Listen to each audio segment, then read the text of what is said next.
joined now by Sheila Adams and Ed Murphy. They're a father-daughter writer-illustrator team, and they've worked on several books together, and they're here to talk with us. First of all, you guys live where? You're nearby? Stonington, Connecticut. Ah, all right, so local. And you guys, now which one's the author and which one's the illustrator? I'm the author, and he's Illustrator. the illustrator. How did you guys determine, or how did you discover that you kind of had this collaborative sort of work, this synergy between the two of you? Other than being father and daughter. Right. Well, I've been writing all my life, and I've always wanted to be a writer. As a teacher, I write a lot with my students. And, Fifth grade? I teach fifth grade now. Yep. When I started writing with my kids, I was in fourth grade, and this was our first book. I was doing a unit on memoir, which is a little bit difficult to write as a student because they're used to writing narratives and fictional pieces, and memoir is a different type of writing. So I decided to write one in front of them and show them the process of writing a memoir, and they really enjoyed it and encouraged me to get it published, but I knew that it needed to be illustrated with actual places where the memories that are in the book, which is Watch Hill, Rhode Island, and it's the carousel and my grandparents' house. So I asked my dad if he would illustrate it so that the illustrations would be really authentic. So you knew that your dad has an artistic flair? Yes. Right? Yeah, it took some convincing to tell him that he had an artistic Really? flair. Yeah. So she had to twist your arm. Why is that? Well, I don't know. I never had I went to art school here in New Haven. Okay. Whitney School of Art. All right. And I don't know if it's here anymore, and I learned to paint, and I learned to letter, but I don't know. I went to the Navy and I got out and had to go to work, and I never really wanted to paint a picture of things I see every day. Like in Connecticut, we got beautiful scenery, and why should I paint what I see? So in turn, I've never painted a picture. And in 60 years, I never painted a picture. So when Sheila come along, wrote this book, I'm familiar with Watch Hill because we grew up there. Yeah. And I thought, well, geez, I know all about Watch Hill. Why can't I paint those pictures with the merry-go-round and the ice cream store and the ocean waves and everything? So that's what I did, and it evolved into other paintings, and That's this one I here? kind of look forward to it. You know what, I'm just going to try to open this up Yes. so that hopefully one of the other cameras can get at least sort of an idea of what these paintings look like. It's beautiful, really nice work, and I'll hold that up and just see if we can get that a little bit closer up.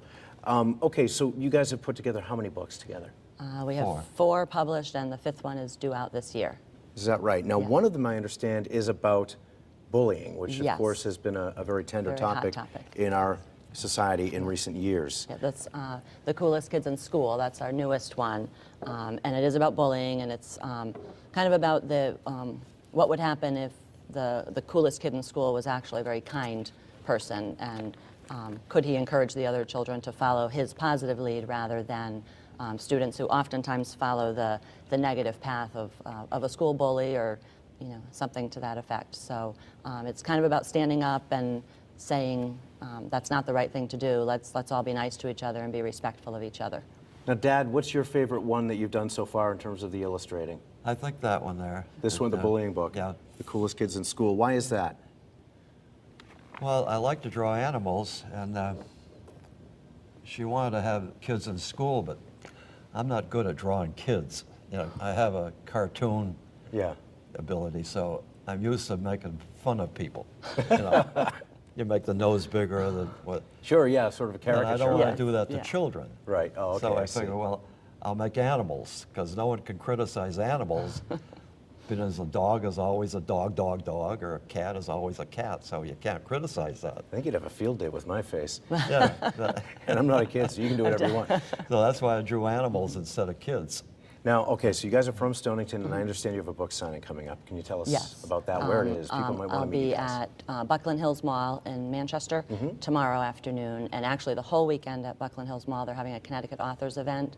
So I think there's about 30 authors between today and tomorrow that will be doing different shifts, selling their books and signing their books. So if you're in the area, check out Buckland Hills Mall, and I'll be there tomorrow afternoon. And I'm trying to convince him to come with me, but 2 days in a row, it's hard. Let me guess, you're a football fan or something, maybe something else that you want to do, right? Yeah, He's a Sunday dinner fan. Or are you just being shy? yeah. Are you just being shy? This is just a hobby. Well, hey, you're doing a good job of it, for sure. He is doing an awesome job, and right, so that's what makes it so special. I mean, I've always wanted to publish books, but it makes it so much more wonderful for me to have my father illustrating for me. Oh, it has to feel really Yeah, good. it is. Yeah, It's for great. sure. Well, and I hope for our viewers' sake that they get to meet both of you, and not I hope just so. you, Sheila. Yeah. But Sheila and Yeah. Ed, thank you so much for Okay. being here. And Thank of you course, very much for having us. Oh, it's our pleasure. Yeah, And of course, pleasure. for any further information, you just go to our website, or if you want to watch this segment again, WTNH.com.